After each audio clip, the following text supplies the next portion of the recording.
I found it completely inspiring. Were personal anecdotes that you usually don't get. The panel with the agents and authors, which was very personal. You saw both their sides, which you never really get to see otherwise. But I also loved the reading at the end, which I think made us remember why we are here. I mean, it's the writing. The agents and editors panel needs to go on the road.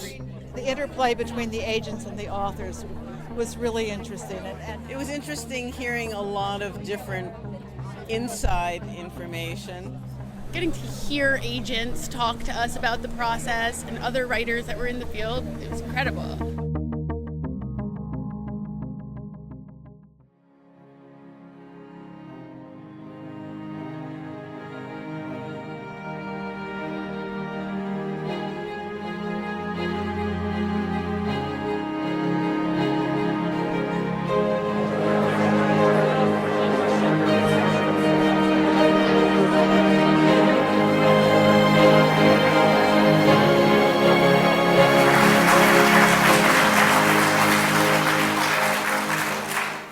It's great to be here, and I think Poets and Writers has meant a lot to writers for generations. I mean, I was just saying that I remember reading Poets and Writers when I was trying to get started in the 70s.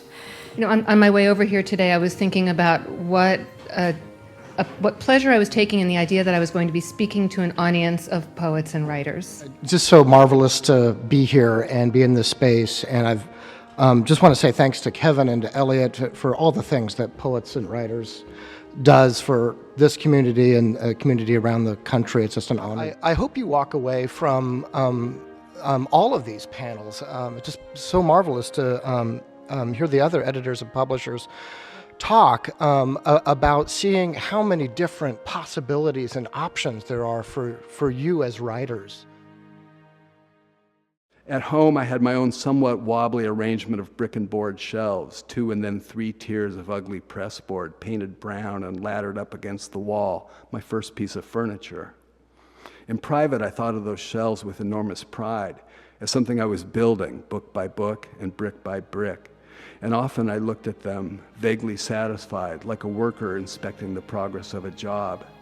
I wanted the shelves to rise up and reach the ceiling, and for that to happen, all I had to do, I realized, was read. And I think that's when I really became a writer. And it wasn't when the book was published, but was when I printed it out and held it in my hand, because I had honored my practice and my vision.